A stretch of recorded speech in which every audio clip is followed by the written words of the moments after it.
प्रपन्न पारिजाताय तोत्र वेत्रेय पाणिये ज्ञान मुद्राय कृष्णाय गीतमृतदुहे नमः। ज्ञान मुद्राय कृष्णाय गीतामृतदुहे नमः। जननीं शारदां देवी रामकृष्णं जगद्गुरुं पादपद्मोतयो श्रित्वा प्रणमामि मुहुर्मुहुः। प्रणमामि मुहुर्मुहुः। आज भगवत गीता का 17वां पाठशाला निमित्त रविवार पाठशाला की, और सर्वप्रथम जैसा कि हमने प्रारंभ किया है, शरद भैया बैठे हैं। वे 8वें, 9वें, 10वें और 11वें 4 श्लोकों को का पठन और गायन करेंगे। उसके बाद इस पर चर्चा हम करेंगे। जिन जिन के पास भगवत गीता जी होंगी तो वे सभी खोलकर मन ही मन गायन करेंगे, क्योंकि वह रीड एंड फॉलो करके जो होता है वो नहीं हो पाएगा, वो उसमें कोई अच्छा नहीं हो पा रहा है। तो शरद भैया 8वें 12वें अध्याय के भक्ति योग के 8वें, 9वें, 10वें और 11वें श्लोक का पठन करेंगे। हम लोग 1 से 7वें श्लोक तक, और 7वें बीच बीच में वो श्लोकों का भी बारंबार हम लोग याद करते रहेंगे। और ध्यायन्त उपासते जो विषय आ रहा है 6वें से शुरू कर दे भैया। शरद भैया 6वां, 7वां, 8वां, 9वां, 10वां, 11वां 6 श्लोकों का पाठन करेंगे। क्या होता है कि जब हम यदि गीता में कृष्ण को देखते हैं तो गीता के श्लोकों में भी कृष्ण विराजमान है, इसका भान होता है। जब हमने 2-3 दिन पहले या 2-3 पाठ पहले एक बात की थी कि चैतन्य महाप्रभु के पिताश्री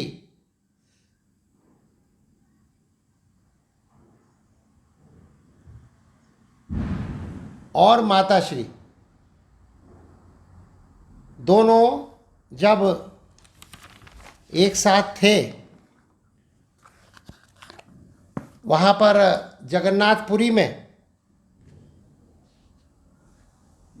शची देवी और जगन्नाथ मिश्र जी, तो ये दोनों गरीबी में रह रहे थे, लेकिन बड़े विद्वान थे चैतन्य महाप्रभु के पिताजी मिश्र जी।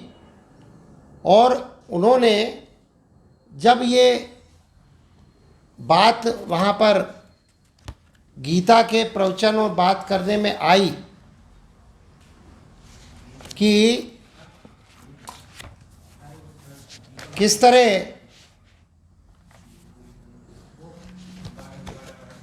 ये अनन्याश्चिन्त्यो माम ये जनाः पर्युपासते तेषां नित्याभियुक्तानाम योगक्षेमं वहाम्यहम्। जो भक्त की, जो कि नित्य युक्त होते हैं, उन भक्तों की योग और क्षेम को वहन करते हैं।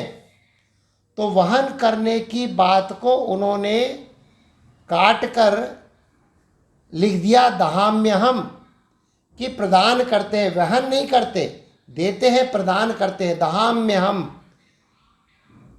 ये जब बात हुई और उसके बाद गरीबी थी, व्यवस्था थी नहीं अन्न जल की। मंदिर से एक बालक आता है, शची देवी को बहुत सारा प्रसाद दे के जाता है, और उसके सिर में थोड़ा सा कटा हुआ है। और सिर में जब कटा हुआ है तो शची देवी के ध्यान आता है कि अरे ये तो इसके सिर में लगा है। और जब इसके सिर में लगा है तो पूछती है कैसे लग गया। तो बताता है बालक कि तुम्हारे पतिदेव से धोखे से लग गया।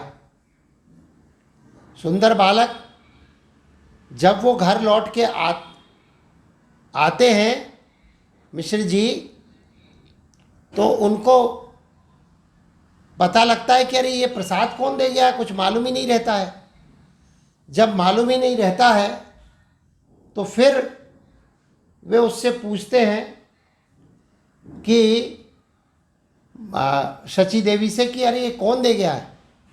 बोले जिसको तुमने सिर में मारा है और सिर में बहुत बड़ा कटा हुआ का निशान था और मोर पंख लगाए था और मुस्कुराता हुआ चेहरा था, तो वे समझ जाते हैं कि स्वयं कृष्ण ही प्रसाद लेकर आए हैं।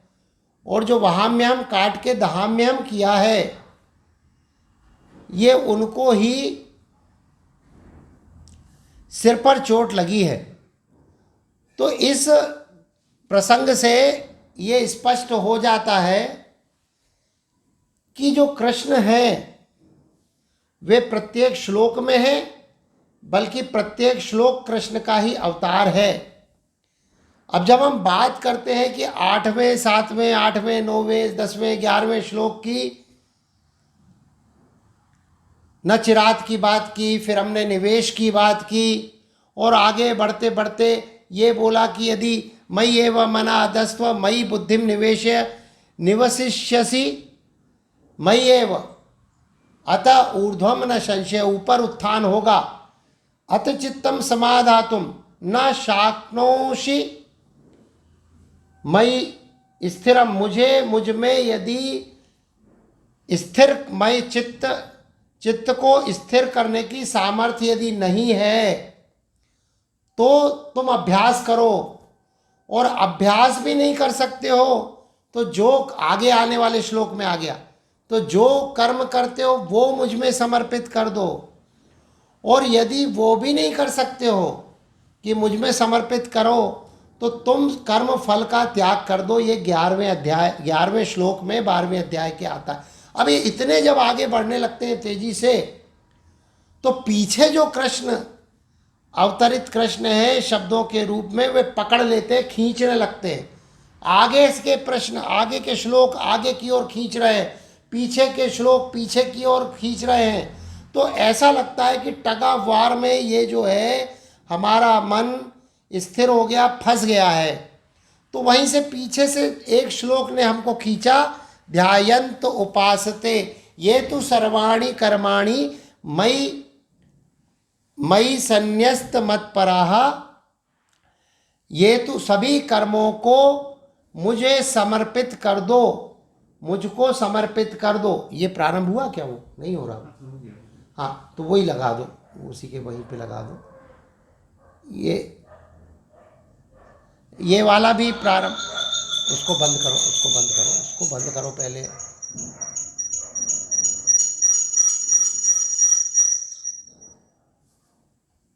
बंद कर दिया, हो गया। ये रख दो इसी के सामने, यही सामने रख दो, वहीं रख दो ना उस पर। वो कहाँ गया? स्टैंड पे रखो ना। तो ये तो सर्वाणी कर्माणी, सभी कर्मों को मुझको समर्पित कर दो और अनन्य भाव से मेरा ध्यान करो। ध्यायन्त उपासते, हम लोग कई बार ध्यान और उपासना की चर्चा कर चुके हैं, लेकिन ये जब हम आगे बढ़ने लगे तो पीछे के ध्यायन्त उपासते प्रश्न ने, ध्यायन्त उपासते श्लोक के वाक्य ने, शब्द ने पीछे से खींचा। और हमने आज ये जो एक चित्र डाला है, तो वो दीपावली के दिन का उचित चित्र था। और वो जब हम देख रहे थे कि ये तो इसमें दीपक का चित्र बना है, तो दीपावली के अवसर पर हम ये चाह रहे थे कि सबको उसकी बात मालूम हो। तो ध्यान तो उपासते की जब हम बात करते हैं तो ध्यान किस तरह और क्यों हो, 1 मिनट के लिए हमको दे देना ये। तो जब हम इसकी बात जब हम करने लगते हैं तो ये देखते हैं ध्यान तो उपासते में कि ये रख दो वहीं, उसको थोड़ा तिरछा कर देना। ध्यान तो उपासते, तो ध्यान के द्वारा उपासना करने की बात करते। उपासना का क्या अर्थ है? उप आसन यानी कि जैसे उपनिषद है, हमें पास में बैठना, भगवान के पास में बैठने को उपनिषद कहते हैं, कहेंगे हम। उसी तरह उपासना यानी भगवान के पास में बैठकर आसन लगाने को उपासना कहेंगे।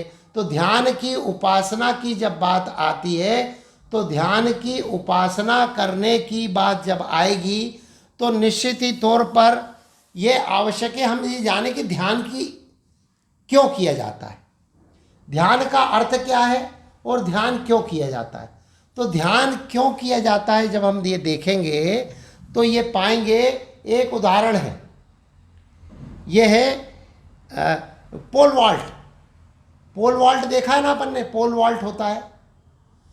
पोल वॉल्ट में एक व्यक्ति, हमने कई बार अपने जीवन में भी कईयों को देखा है कि हम जैसे चल रहे हैं, अपने ग्रंथ पाठ कर रहे हैं, अपना नियमित जाप कर रहे हैं और चलते जा रहे हैं, रामायण भी पढ़ रहे हैं, सब पढ़ रहे हैं, कथा कर रहे हैं, कथा गायन भी कर रहे हैं, जाप मनन चिंतन सब कर रहे हैं और निधिध्यासन भी कर रहे हैं।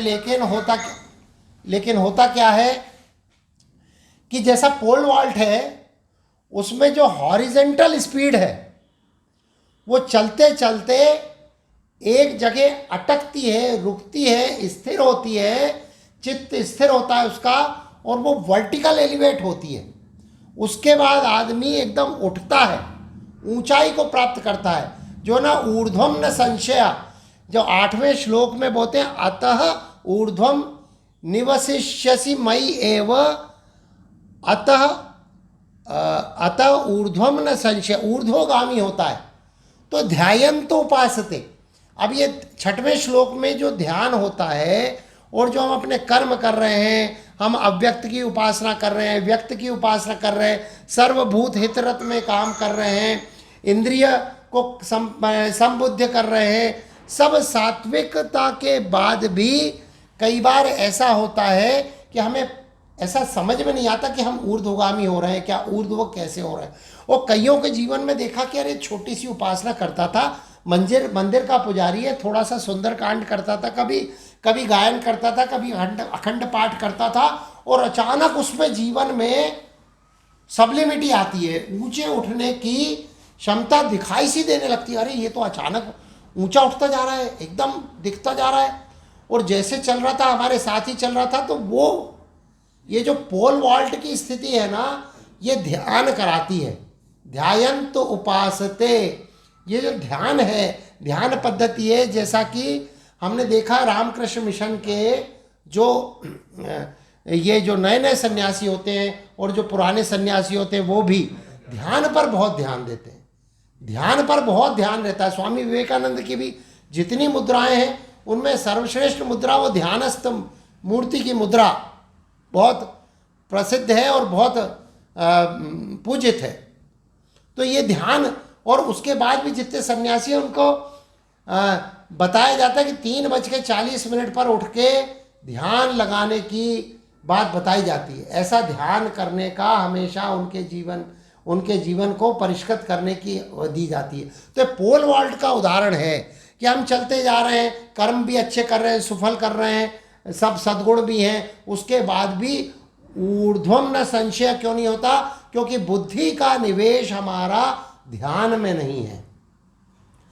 मई बुद्धिम निवेशय, जो 8वें श्लोक में कर रहे हैं ना, जो सब लोग गीता खोले हो तो ये देखिए, मई एव मना आर्धस्त्व, तो मई बुद्धिम निवेशय, हमने इस बुद्धि को निवेश करने की बात पिछले सत्र में बहुत करी, लेकिन पीछे से फिर 6वां श्लोक खींचता है, ध्यान तो उपासते। तो ध्यान की विधियों को हम संक्षेप में तत्काल बहुत तेजी से लेंगे, लेकिन जब हम जो बात कर रहे थे ना कि ये जो रामकृष्ण मिशन का एम्ब्लेम है, जो एम्ब्लेम है उसमें समुद्र है, जो समुद्र है वो कर्म है, और जो कमल है वो भक्ति है, और उसमें जो सूर्य है वो ज्ञान है, और उसको चारों तरफ घेर के जो सर्प है वह ध्यान है। और सर्प कौन है? वो पतंजलि को शेष नाग का अवतार माना जाता है। तो उन्होंने क्या प्रतिपादित किया? जो पतंजल योग सूत्र, उसमें ध्यान की धारणा की उपासना विधि के बारे में वर्णन है, वो लक्ष्मण का ही रूप है पतंजलि। वो कथा हम कभी और लेंगे। हम तो मुख्य रूप से आज जो है, जो कृष्ण बार बार पीछे खींचते हैं कि अरे ये छोड़ दिया तुमने, फिर आगे बढ़ गए, फिर पीछे आ गए, ऐसे पेंडुलम जैसे आगे पीछे हो रहे हैं। तो ये मुख्य विषय छूटा जा रहा था, ध्यान तो पासते। और ध्यान लगाने की पद्धति रामकृष्ण मिशन में, रामकृष्ण के जीवन में, माँ शारदा के जीवन में, और आने वाले जितने स्वामी विवेकानंद की परंपरा में, रामकृष्ण मठ के जितने, ये जो पुस्तक जो जिसका मैंने उल्लेख किया कि meditation by the monks of Ramakrishna order, ये जो पुस्तक है उसमें जो कुछ पद्धतियाँ दी हुई हैं उनको हम संक्षेप में धीरे धीरे एक एक करके लेंगे। सबसे आवश्यक और प्रथम चीज़ है कि नियमित हो। हमारे एक मित्र थे, हमारे साथ में ही हमारे रूम पार्टनर, ध्यान लगाते थे, और ध्यान बहुत अच्छा लगता था। विजय तिवारी, डॉक्टर विजय तिवारी, अच्छा ध्यान लगा, लेकिन जब मूड हो तब ध्यान लग रहा है। बोले यार आज मूड नहीं है ध्यान लगाने का। छत पे बैठ गए, आज मूड नहीं है, और थोड़ी देर बाद बोले ध्यान लगा के आता हूँ, मूड, छत पे गए, लौट के आ गए, बोले नहीं आज मूड नहीं है। तो मूड से नहीं, रेगुलरिटी। प्रातःकाल उठ के रघुनाथा, मात पिता गुरु ना वही माथा। ऐसे ही प्रातःकाल की, ऐसे ही कहते, सबको आश्चर्य होता है, वो अवधपति आज जागे नहीं, वी के शुक्ला जी शायद बताएंगे उसको, चौपाई को, कि सबको अचरज हुआ कि आज इतनी देर हो गई, अब अवधपति जागे नहीं है। जिस दिन राम जी को वनवास हुआ वो तो बेहोश, अर्ध बेहोशी की स्थिति में थे वहाँ पर। तो नियमितता, जिस दिन एक दिन की नियमितता दशरथ जी की टूटी और राम जी को वनवास गए, तो एक नियमितता की बात बता रहे हैं कि नियमितता उसमें बहुत आवश्यक है। और नित्य, ये जो पहले श्लोक था, एवं सतत युक्ता ये भक्ता त्वाम पर्युपासते, एवं सतत युक्ता ये भक्ता त्वाम पर्युपासते, जब पहले श्लोक में सतत युक्त रहने वाली बात करते हैं, तो सतत युक्त से थोड़ा सा नीचे करके कृष्ण बोलते हैं, मयि आवेश मना ये माह नित्य युक्ता उपासते। नित्यता मतलब रेगुलर, सतत नहीं, कंटिन्यूटी ना भी हो, नित्य युक्ता, 15 मिनट 20 मिनट सुबह शाम, और नित्य युक्ता उपासते। तो ये है रेगुलरिटी, रेगुलरिटी की बहुत आवश्यकता है इसमें। और इसकी रेगुलरिटी के विषय में, प्रातःकाल उठ के रघुनाथा, माता पिता गुरु ना वही माता, अब ये तो नियमित होता है, नित्य जिस तरह कर्म किए जाते हैं उसी तरह। अभी अच्छा, ये पैरेलल एक पुस्तक की और थोड़ी सी चर्चा हम करें, उसका प्रिंट आउट भी हमने ले लिया। 70 पेज की पुस्तक है, way of A Pilgrim, way of A Pilgrim, एक तीर्थयात्री की राह। तो इसमें ये क्रिश्चियन किसी ऑर्थोडॉक्स रशियन उसने लिखी है। वो बहुत सारी बातें हैं, लेकिन उसने अपने जीवन के भटकाव में, अकेला था, अपने जीवन के भटकाव में 8 कहानियों से कैसे परिष्कृत उसका जीवन हुआ है, वे ऑफ ए पिलग्रिम में है। और हमने प्रिंट आउट ले लिया। और सबसे बड़ी खास बात उसकी ये है कि वो 1884 के आसपास, 1850, और वो उसी रामकृष्ण परमहंस और स्वामी विवेकानंद के समकालीन है, उसी समय की है। तो हमको बड़ा वो भी हुआ, एक आध जगह कहीं मेंशन होता है कि तीर्थयात्री की यात्रा के विषय में स्वामी विवेकानंद किसी को पत्र में लिखे हैं। तो बड़ी मुश्किल से ये ढूंढते ढूंढते एक स्वामी जी हैं सर्वप्रियानंद जी, उन्होंने एक कहीं बोला वे ऑफ ए पिलग्रिम, मेरे को ध्यान आया कि अरे ये वही होगा। तो वे ऑफ ए पिलग्रिम में पहली कहानी में वो भटकता हुआ है, उसको चर्च के अंदर पता लगता है, प्रे विदाउट सीजिंग, बिना रुके अनवरत प्रार्थना करो, ये वहाँ कहीं एक उनके न्यू टेस्टामेंट में आता है। तो वो बड़ा भटकता है, लोगों से पूछता है, फिर एक कोई मिलता है, उसको ये बोलता है कि ठीक है आज तुम 3000 जाप करो, आज तुम सिर्फ 15 मिनट जाप करो। फिर 3000 बोलता है, फिर उसकी उंगलियां दुखने लगती हैं, फिर 12000 जाप करना पर गाड़ी आगे रुकती है। अब 12,000 जाप करते करते, और सिर्फ मंत्र क्या, मंत्र जैसे ही है वो। मंत्र का है Lord Jesus give me mercy on me, give mercy, वो प्रेयर इस तरह की कुछ है। तो मर्सी ऑन मी, ऐसे कृपा ही केवलम, कृपा ही केवलम जो अपन बोलते हैं। अब देखो ये पैरेलल चल रही है भारत में, आर के मिशन में भी चल रही है और वहाँ भी मर्सी ऑन मी वो बोलता है कृपा ही केवलम, कृपा ही केवलम।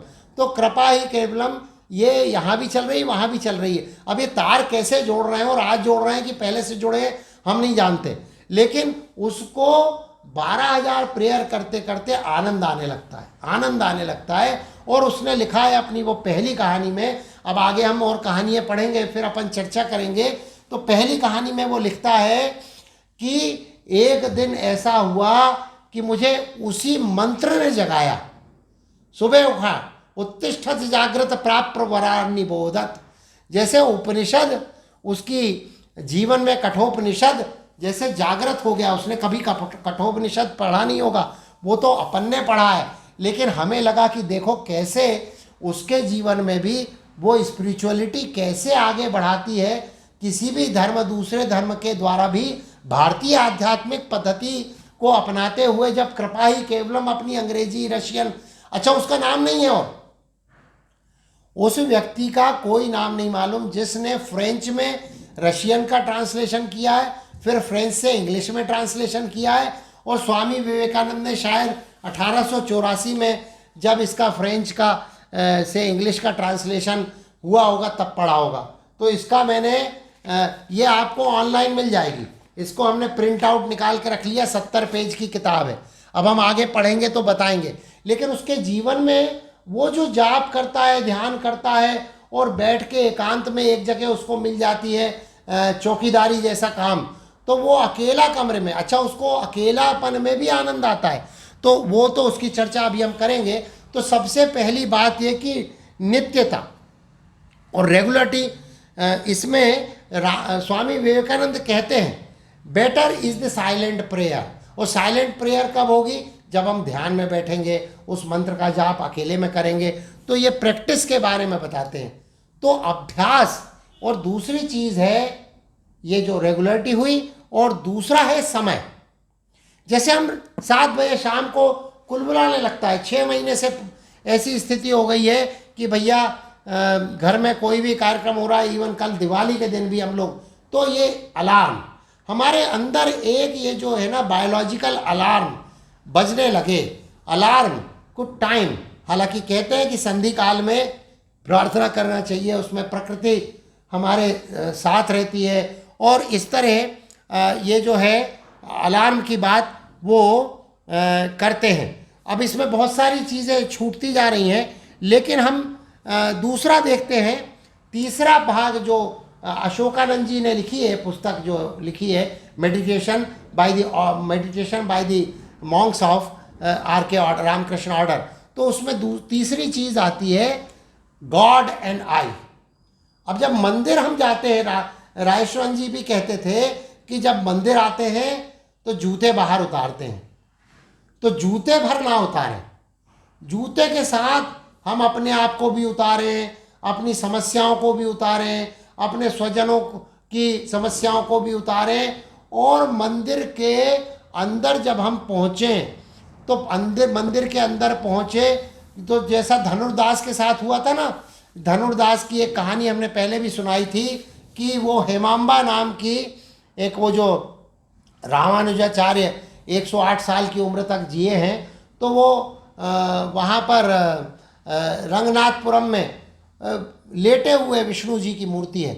तो वो वहाँ पर एक उनकी यात्रा निकल रही थी भगवान की, लेकिन वो अपनी प्रेमिका हेमांबा के साथ चुहल कर रहा था। बड़ा धनुर्विद्या जानता था, बड़ा पहलवान था धनुर्दास, तो उसको उन्होंने बुलाया। अब बाकी लोगों का भी ध्यान जा रहा था, देखो यहाँ पे भगवान की यात्रा निकल रही है, वहाँ पे चुहल कर रहा है। तो उसने बुलाया कि अच्छा ये बताओ कि तुम ये भगवान की तरफ ना देख के वो हेमांबा की तरफ क्यों देख रहे हो। तो उन्होंने कहा कि इसकी आंखें, उसने धनुर्दास ने कहा, 1200 साल पुरानी बात है, कि इसकी आंखें बहुत अच्छी लगती हैं मुझे। तो बोले अच्छा, मैं यदि तुम्हें इससे भी अच्छी आंखें तुमको दिखाऊं तो क्या करोगे तुम? बोले ठीक है दिखाओ। बोले शाम को प्रेयर में आ जाना। तो उसको गर्भगृह में ले जाते हो। गर्भगृह में भगवान विष्णु की जब आंखों की ओर वो देखता है तो ऐसा लगता है कि भगवान विष्णु उसको देख रहे हैं। भगवान विष्णु को वो देख रहा है, वो भगवान विष्णु उसको देख रहे हैं। तो ये जो बात है गर्भगृह में, वो सबको छोड़ आया। बाद में वो और दोनों हेमांबा और वो धनुर्दास दोनों बहुत परम भक्त हुए। उनकी कई कहानी है, वो हम कभी लेंगे। लेकिन ये बात मैं बताना चाहता हूँ कि सभी बातें, वासनाएं, अतृप्ति, सभी बातें बाहर छोड़ के जूते की तरह उतार के गॉड एंड मी और केवल्य, केवल्य जो भाव है, वो केवल्य भाव की बात जो है विष्णु ने कल हम बताते बताते रुक गए थे ना। केवल्य भाव वो जो है अपने जो वैष्णव मत में केवल्य भाव की बात आती है। वो एक वो जो दो बातें बताई थी, तीसरी भूल गए थे तो अभी ध्यान आई कि केवल्य भाव मतलब हम हैं और वो है, और हम भी नहीं है, वो ही है। तत्वमसि, हाँ तुम जो हो बस वही तुम ही तुम हो, तू ही तू है, तू ही तू है। तो इस तरह ये जो है बात करने की बात इसमें आती है। उसके बाद गॉड एंड आई, तो गॉड एंड आई में लोनलीनेस, तो ये अलोन की बात ये करते हैं कि हम यदि कई बार होता है कि हम अकेले बैठे हैं अब ध्यान में, और कई बार ये होता है, कई बार ऐसा होता है कि अरे बहुत बोर हो गए, अकेले में बोर हो रहे हैं। हमको तो लगता है कि अकेले में बोर आप अपने आप से ही हो रहे हो।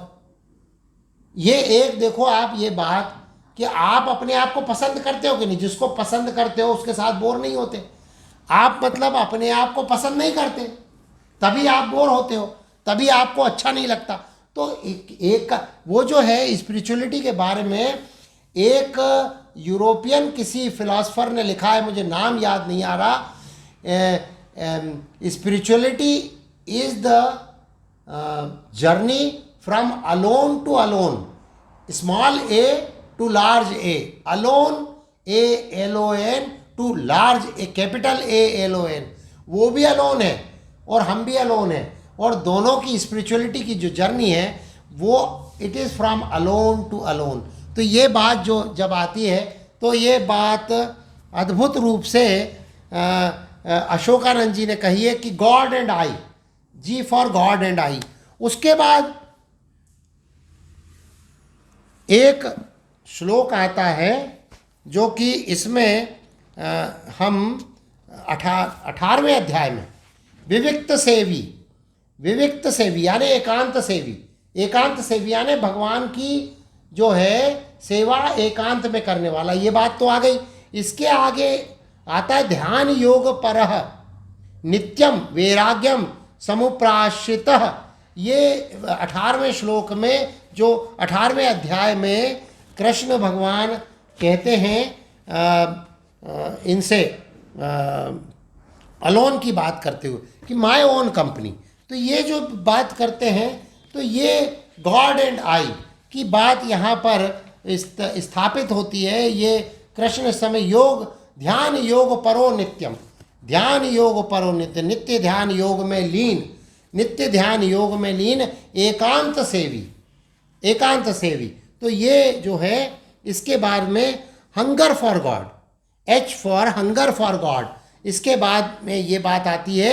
और भगवान रामकृष्ण परमहंस भी स्वयं कहते हैं कि जो प्यासा व्यक्ति होता है ना, जो प्यासा व्यक्ति होता है वो पानी की क्वालिटी नहीं देखता, कहाँ बैठा है, कौन सा ग्रंथ है, क्या है। उसको तो प्यास लगेगी तो बहुत अधिक प्यास लगी तो पानी को ऐसे हटाएगा, और जैसा पानी है, हम भाई कई बार वो डिस्कवरी चैनल में देखते हैं कि वो उनको पानी कैसा मिल रहा है, जैसा भी मिल रहा है प्यास मिटाने के लिए पी रहे हैं, तो वो जैसा पानी मिलेगा तो ऐसी प्यास लगने की बात, सबके ममता ताग बटोरी, ऐसी प्यास की बात रामकृष्ण परमहंस माम इक्षाप्तु, माम इक्षाप्तु, ये जो बात करते हैं ना माम इक्षाप्तु, ये 12वें अध्याय में यही बात यहाँ पर आती है कि मेरी इच्छा जो है इस तरह हंगर के साथ, एक इंटेंस डिज़ायर फॉर गॉड, बहुत अधिक, बहुत ज़्यादा इसके प्यासे के रूप में जो हम लोग देखते हैं कि पूरी की पूरी हमारी जितनी चेतना है उस शक्ति को भगवान के ऊपर लगाने की बात इसमें लिखी हुई है कि ध्यान करते समय एकाग्रता, सब जो विकार हैं उनको दूर करते हुए, और उसमें अब ये भक्ति योग में अलग चीज़ है। भक्ति योग में तड़पन होती है, रेस्टलेसनेस होता है भक्ति में। लेकिन रामकृष्ण परमहंस स्वयं कहते हैं कि हमें ध्यान जब करते हैं तो एक चित्त होकर ये जो है यहाँ पर ये जो बात आती है कि सभी पूरी बुद्धि को निवेश करते हुए आवेशित चेतसाम पूरी चेतना को एकाग्र करते हुए लगाने की बात ये करते हैं। लेकिन तभी होगा जब रेस्टलेस माइंड रेस्ट में आएगा, बुद्धि को निवेश करेगा। यह 8वें श्लोक में जो वर्णन है। इसके बाद स्थान की बात करते हैं। स्थान कहाँ पर हो, कहाँ पर? कुछ स्थान बड़े चार्ज होते हैं। आप कन्याकुमारी में जाइए, वो शिला पर जाके, और बल्कि बेलूर मठ में भी हम लोग जाके 2-3-4 बार देख गए। अरे कितना शांत स्थान है, सब लोग चुपचाप बैठे रहते हैं। वहाँ पे अपने आप ही उद्दीपन होता है। जैसे मैंने पोल वॉल्ट की बात की ना, उसी तरह ओलंपिक में एक साधारण जो खिलाड़ी है वो भी बहुत अच्छा प्रदर्शन कर जाता है कि अरे ऐसा प्रदर्शन तो मैंने कहीं किया नहीं। तो वो जो प्रदर्शन है वो स्थान को देखकर, स्थान की भी व्याख्या की गई है। एक स्थान हो, लेकिन बहुत सारा ऑब्सेशन नहीं रहना चाहिए कि फलाने रंग के कपड़े हों, या हम धुले कपड़े पहने हैं, या स्नान करके ही बैठे हैं। हम अपनी कार में कहीं भी बैठ के भी ये सब कर सकते हैं। लेकिन हाँ, शुद्धता शुचिता की भी बात, शुचिर दक्ष आगे चल के आगे श्लोक में आएगा, है ना। संग विवर्जित, शुचिर दक्ष संग विवर्जित। कुत्ते को भगाओ। तो ये जो है, ये बात जो है मुख्य रूप से हमें जानने योग्य है। यहाँ के वो भी बंद कर दो कांच। तो ये बात भी जानने योग्य है कि हम एक स्थान पर तो अपने आप को स्थान भी नियत करें। सामान्य रूप से घरों में क्या होता है, कईयों के घरों में देखा भगवान जी का स्थान है सीढ़ी के नीचे स्थान मिला। बल्कि एयरपोर्ट पे जाओ, prayer hall, we have arrange for a meditation hall. लेकिन मेडिटेशन हॉल कहाँ पर होगा? वो बड़ी बड़ी बोतलों की दुकानें बिल्कुल फ्रंट में रहेंगी, और मेडिटेशन रूम या कहीं पे आप देखोगे तो टॉयलेट के आसपास वो रहेगी। मतलब वो कोई जगह ही नहीं। जब बची, थोड़ी सी जगह बची है, तो उनको क्योंकि अपने को स्टैंडर्डाइज करना है कि भैया हमने प्रेयर हॉल भी बना रखा है, हमने मेडिटेशन रूम भी बना रखा है, तो वो वहाँ पर या तो स्मोकिंग रूम के बगल में होएगा, तो वो जो है स्मोकिंग जोन के बगल में, तो वो जो है अपना एक स्थान ऐसा हो जो कि शुद्ध सात्विक स्थान हो जहाँ पर हम सब प्रेयर कर सकें। तो ये हो गया एक वेन्यू। उसके बाद आ गया कि हम अपनी ऊर्जा, कई बार हमसे लोग पूछते हैं कि तुम टाइम मैनेजमेंट कैसे करते हो। हम टाइम मैनेजमेंट जितना करते हैं उससे ज़्यादा ऊर्जा मैनेजमेंट करते हैं। एक और हमने दृष्टांत दिया था कि मारपा नारपा की, हम अभी अन्य दिन किसी दिन कहानी सुना देंगे। लेकिन कुल कहानी का सार ये है कि एक गुरु के पास जब एक शिष्य जाता है, वो बड़ा पापी शिष्य है, उसने काफ़ी हत्याएं की हैं। वो तिब्बत के टाओ के बारे में जब पढ़ोगे आप तो उसको मालूमोगे। नारपा और मिलरेपा नाम का जो एक बड़ा विद्वान तिब्बती ज्ञानी और ध्यानी पुरुष हो गया है, उसकी कथाएं आती हैं, उसकी कहानियाँ बड़ी प्रसिद्ध हैं। उसमें जब वो अपने गुरु के पास जाता है और वो धनुर्धर है, तो अर्जुन सरीखे, तो वो एक बताते हैं कि इस छल्ले में से तुमको तीर निकालना है। तो छल्ले में से तीर साए जब वो 6-8 महीने में निकालने लगता है, तो साए करके 10 तीर निकालता है। लेकिन उसके गुरु नारपा ने तो कभी तीर चलाया नहीं था, लेकिन फिर वो तीर चला के बताते हैं कि वो जब तीर चलाते हैं, अब वो तो ज्ञानी व्यक्ति थे, तो उनने एक बार में बिना, क्योंकि अभ्यास करना पड़ता है, अभ्यास के बारे में भी, अभ्यास योगेन ततो माम इच्छा मापनु, वो जो है प्राप्त करने के लिए अभ्यास के बारे में भी, अभ्यास है अभी असमर्थ, अभ्यास में भी हम असमर्थ है, तो उसकी बात करते हैं।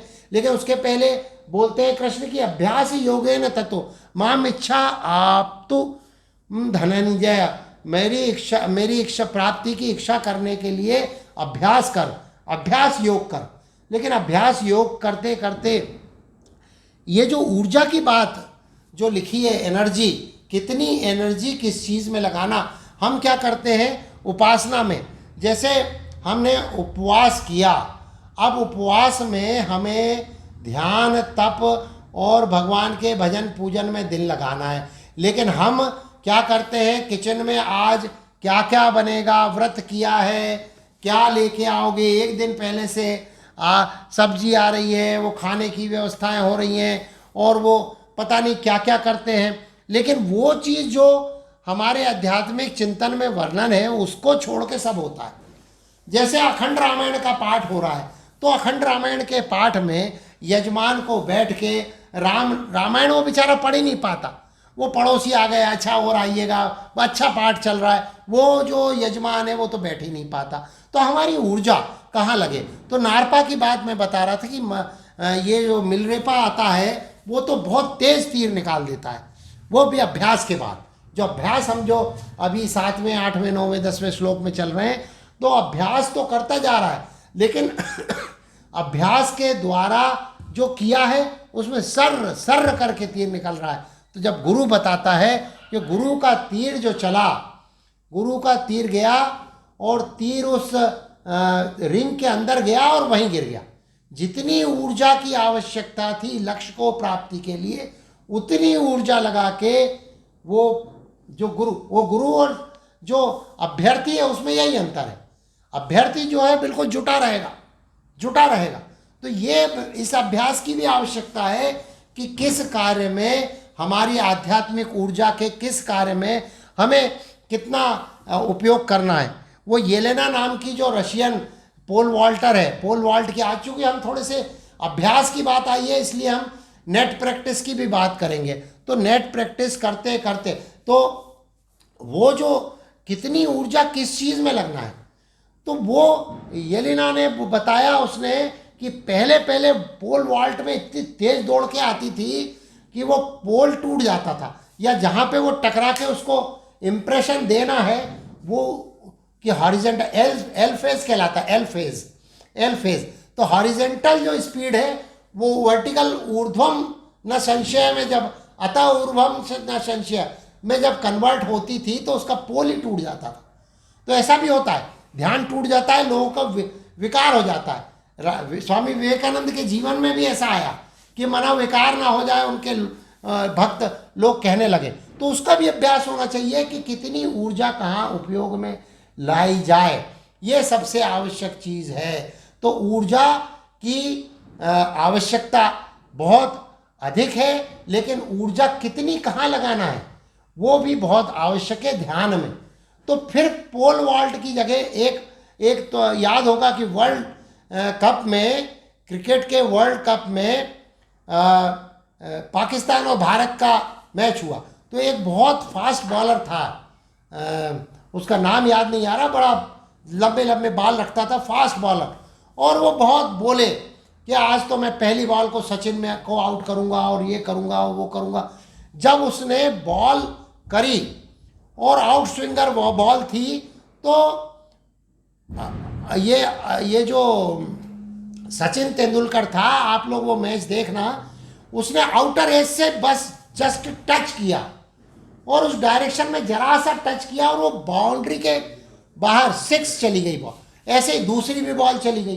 तो हमारा ये कहना है, वही क्रिकेट से भी लिया अपन ने, पोल वॉल्ट से भी लिया और अभ्यास नेट प्रैक्टिस से भी लिया और तीरंदाजी से भी लिया, कि भाई कितनी ऊर्जा हमें ध्यान में, अपने आध्यात्मिक उन्नति में किस दिशा में लगाना है, ये बहुत आवश्यक है। फिर आया कि हमेशा बी नोविस, यानी सिंपल बने रहो। Simplicity is a big spirituality, Swami Vivekananda कहते हैं simplicity is the perfection, Swami Vivekananda ये भी कैसे है ना, ये भी कहते हैं। और तो ये जो है नोविस बने रहो, हमेशा ये बने रहो कि अच्छा हमें यहाँ से भी प्राप्त हो। हमने पापा से कई बार देखा, पिताजी को कई बार देखा कि इतनी आध्यात्मिक उन्नति के बाद भी कईयों से, जैसे राजेंद्र के साथ बैठ के, अच्छा राजेंद्र तुम्हारा क्या अनुभव है, अच्छा तुम क्या देख के आए। तो ये बी ए नोविस, हमेशा नौसिखिए बने रहो, हमेशा नौसिखिए बने रहो। गीता का ज्ञान कितने भी, हमने तो कईयों को देखा है, राजेश्वरन जी भी जब भजन गाते थे और कई विद्वान उनके पास आते थे तो उनके भजन सुनते थे, अरे बहुत अच्छा गाया, अच्छा 1 मिनट देखो ये ताल आ रही है, ये ठीक आ रही है कि नहीं, उनमें कोई, अच्छा जब आप नोविस बने रहोगे ना, सिंपल बने रहोगे या फिर नौसिखिए बने रहोगे तो आपको अहंकार अपने आप नहीं आएगा। Be novice, novice. और इस तरह ये आगे बढ़ते हुए अपन एक चीज और कर सकते हैं, वो ये है कि अब ध्यान, अब 8:20 से हम ध्यान करेंगे 8:40 तक। तो 8:19 तक हम टीवी देख रहे हैं कि न्यूज़ में क्या चल रहा है, या व्हाट्सएप देख रहे हैं, या जितने भी ये जो एपिडेमिक ऑफ डिस्ट्रैक्शन में काम है वो कर रहे हैं। ऐसा नहीं, ऐसा नहीं चलेगा कि आप बस 20 मिनट का ध्यान करना है, नहीं। आपके जीवन में ईश्वर की तत्व या अवधारणा, जैसे हम आज संडे को गीता आज बोलना है तो हम पॉइंट्स बनाने लगते हैं, सोचने लगते हैं, थोड़ा सैटरडे देते हैं। हमें यदि गीता का अध्ययन करना है, रामायण का अध्ययन करना है, तो हमारे पूरे दिन में वो डिफ्यूज होती रहना चाहिए, थोड़ा थोड़ा उसकी महक। या अगरबत्ती जैसे लगाते हैं ना, अगरबत्ती दूसरे कमरे में लगती है तो हमारा वो टाइम स्केल में, प्लेस की जगह टाइम स्केल में स्प्रेड, वो जो हमने 20 मिनट ध्यान किया वो पूरा इस तरह डिफ्यूज होता रहना चाहिए। लेकिन कई बार ये कहते हैं, अंजू ने भी कहा, कईयों ने ये कहा, अंजू है शायद आज, तो अंजू ने भी कहा कि वो ध्यान नहीं लगता। और कई बार तो बोले वो बिना ध्यान नहीं, ध्यान जब लगाते हैं तो पहले तो विचार ना भी आए, लेकिन और उठपटांग विचार आते हैं ध्यान करते समय। वो ध्यान का एक बताया ना कि एक गुरुजी ने बोला कि भाई मंत्र पढ़ो, उन्होंने बोला एक बार मंत्र पढ़ोगे, एक माला पूरी करते करते भगवान के दर्शन हो जाएंगे। अच्छा कैसे हो जाएंगे? बोले अरे तुम माला तो पूरी करो बस। तो बोले अरे वाह, मंत्र दिया, जाने लगा। राजेश्वर जी कहते हैं जाते जाते बोले 1 मिनट सुनते जाओ। बोले क्या? बोले जब माला तुम जपोगे ना तो बंदर का ध्यान नहीं आना चाहिए। अच्छा, अब वो माला लेके बैठे, सबसे पहले बंदर ही दिखे उसको, सबसे पहले बंदर दिखे। तो वो क्या है कि हमें जो है वो जो ध्यान जो करते हैं ना, तो ऐसा होता है। जैसे एक रामकृष्ण मिशन के पुजारी जी यहाँ पर को बता रहे थे कि जैसे इंक पॉट है, दवात है, दवात में स्याही सूख गई है। अब जब उसको पानी से आप साफ करोगे तो सबसे पहले और गंदी स्याही निकलेगी, उसके बाद धीरे धीरे पतली होते होते दवात जो है आर पार दिखने लगेगी। ऐसे पेबल्स का उदाहरण भी दिया। तो धीरे धीरे अभ्यास ये जो बताते हैं ना, अभ्यास योगेन ततो माम इच्छाम, आप तुम धनंजय को बार बार अभ्यास योग में निरत रहो, अभ्यास करते जाओ, तो फिर बुद्धि निवेश होना धीरे धीरे प्रारंभ होगी। तो अभ्यास कैसे होगा? अभ्यास तो होता रहेगा। तो इसके साथ साथ हम जो है अपने जीवन में 20 मिनट का ध्यान जो कर रहे हैं उसको पूरे दिन में उसको डिफ्यूज करें, पूरे दिन में डिफ्यूज हो जाए। और उसके बाद remembrance of the Holi company. अब आज ठाकुर भावधारा, हमें लगता है कि शायद कभी R.K. नेवाजी, BP मिश्रा जी या फिर आशीष जी या हम भी लोग आपस में कभी मिलते हैं, तो जब हम मिलते हैं तो ठाकुर भावधारा की चर्चा कभी कभी बीच में कर लेते हैं। ज्ञानेश्वरी दीदी से मिले तो आपस में चर्चा हो गई।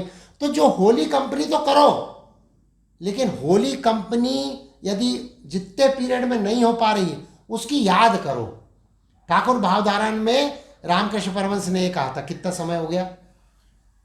48 मिनट। 48 मिनट। 2 मिनट में और उसको फिर समअप करेंगे। और चूंकि अब ये 2 हफ्ते हम थोड़ी व्यस्त रहेंगे, तो अगला जो क्लास होगी हमारी, मतलब हम जो गीता पर बातें करेंगे ये 8 दिसंबर को करेंगे इसके बाद। लेकिन अब इसके बाद आखिरी है कि तपस्वी जीवन, ये जो इन्होंने बताया है, अशोकानंद जी कहते हैं तप के बिना तप आधार सब सृष्टि भवानी, ये शंकर जी भी कहते हैं। और ये ध्यान के विषय में तो सबसे पहला हम यदि ये बात करें तो ये जो सबसे पहले की थोड़ी सी तप का अर्थ क्या है। अब तप का अर्थ नहीं है कि हम धूप में बैठ गए। अभी एक चित्र आया कि केदारनाथ में एक बाबा जी बैठे हैं, -3 डिग्री टेम्परेचर है, केदारनाथ के बाहर बैठे हैं। हमने किसी फेसबुक में या कहीं पर देखा, हमने उनको प्रणाम किया, लेकिन अब उनका अभ्यास है। हम तो अभी गंगा जी में यदि जाएंगे ठंड में तो अपन तो पानी निकाल के वो गर्म करके ना स्नान करेंगे, या नहीं करें तो निकल के डुबकी तत्काल बाहर आ जाएंगे, वो कंबल लेके जाएंगे, ओढ़ के बैठेंगे। लेकिन तप का अर्थ ये है हमारे जीवन में कि हम एक चीज को छोटी सी कम करें, छोटी सी कोई चीज कम करें, कि एक दिन हम साइकिलिंग कर लेंगे, या मतलब वो तो खैर पर्यावरण के लिए भी है, लेकिन एक दिन। अब लोग क्या करते हैं कि पिताजी की मृत्यु हुई, क्या छोड़ा भैया, बोले हमने भैया क्या चीज़ छोड़ दी, बोले हमने कुंदरू छोड़ दी, कुंदरू। अब कुंदरू तो साल में 1 महीने होना है, बोले पंडित जी ने बोला कुछ छोड़ो, तम्बाकू मुंह में दवा है, तम्बाकू नहीं छोड़ेंगे, कुंदरू छोड़ेंगे। तो तप में जो कि सबसे निकृष्ट चीज़ आपके पास है, आपके उसमें है, तो उसमें तप करने की आवश्यकता, उसको छोड़ो। कि हम एक दिन रात में, शनिवार के दिन रात में ध्यान करेंगे सिर्फ दूध लेंगे और जप करेंगे, 1 घंटा ज़्यादा जप करेंगे एक दिन। तो अब सबसे बड़ी तप तो वही हो गया कि हम बुधवार के दिन तय कर लो कि हम फेसबुक और व्हाट्सएप को नहीं खोलेंगे, ये भी तप हो गया आज के जीवन में। तो ऐसे तप, एसेटिज्म की बात ये करते हैं हम। सिर्फ ये बात बता रहे हैं कि ध्यान से जुड़ी हुई जो बातें हैं उनके विषय में ये कुल 10 पॉइंट, ये जो meditation by the monks of Ramakrishna order, Ramakrishna Paramhansa और स्वामी विवेकानंद के जीवन से जो उन्होंने निकाल के, क्रक्स निकाल के, ध्यायंत उपासते, जो कि कृष्ण ने, स्वयं कृष्ण ने ये मान के चलो कि आप सबको पकड़ के पीछे खींच लिया कि ध्यायंत उपासते ये शब्द कैसे छूटा जा रहा है। तो आगे बढ़ गए, अभ्यास के लिए आगे बढ़ गए और बुद्धि को निवेश करने की बात करने लगे, और सर्वाणी कर्माणी, सब कर्म को मुझे समर्पित कर लो, इसकी बात करने लगे। तुम ये ध्यान की बात क्यों नहीं कर रहे हो, जबकि ठाकुर भावधारा में ध्यान की बात की बहुत आवश्यकता है। और हम लोग जब रामायण पढ़ते हैं तो अब देखो शिव जी बैठे हैं, शिव जी बैठे हैं और उमा पूछ रही हैं कि राम की कथा मुझे सुनाओ। और अब मुझे संशय नहीं है, लेकिन राम की कथा जब सुनाने बैठते हैं शिव जी, मगन ध्यान रस दंड जुग पुनि मन बाहिर कीन, रघुपति चरित महेश तब हर्षित बरने लीन। राम जी के चरित्र का जब शंकर जी बखान करने लगते हैं तो सबसे पहले मगन ध्यान रस दंड जुग, वो सब उनके चरित्रों का ध्यान करते हुए ध्यान रस में मग्न होते हैं। पहले ध्यान रस में मग्न होके फिर राम रस की अमृत वर्षा करते हैं महेश। तो पहले ध्यान रस उसकी आवश्यकता है, तो वो ध्यान रस की बात यहाँ पे गोस्वामी तुलसीदास जी ने भी लिखी है, क्योंकि सबसे बड़े वैष्णव शिव भगवान हैं, शिव जी सबसे बड़े वैष्णव हैं। और वो जब वैष्णव परंपरा का निर्वाह करते हैं और वैष्णव परंपरा की बात करते हैं या राम कथा का प्रारंभ करते हैं तो सबसे पहले ध्यान करते हैं। तो ध्यायंत उपासते ये जरा लगा दो, तो शॉर्ट में मैं सबको बता दूं, सबको एकदम से ध्यान रहेगा इस बात का कि ध्यान के कौन कौन से बिंदु हैं, दिखाई देंगे सबको। लाओ चौक देना। तो सबसे पहले जो ध्यान की अवस्था है उसमें हमें क्या करना है, रेगुलर, नियमित, रेगुलर। फिर उसके बाद टाइम, समय। जो समय है, समय जरूर है, निश्चित हो, हमारे दिमाग में हमारी बुद्धि ऐसी निवेश हो कि वो समय का अलार्म बजे 8:20, 3:20, तो अलार्म। फिर गॉड एंड मी, टेम्पल में जैसे जाते हैं, एक उदाहरण दिया था राजेश्वर जी का कि भगवान और हम, केवल्य भाव, और हम भी नहीं, भगवान, गॉड, और ध्यान में सिर्फ हम और भगवान, बीच में कोई और चीज नहीं, बीच में कोई नहीं, कोई समस्या नहीं, कोई समाधान भी नहीं, कोई संसारी बात नहीं। फिर हंगर, हंगर होना, hunger, hunger for God, hunger for God. फिर वेन्यू, स्थान, कौन सा वेन्यू,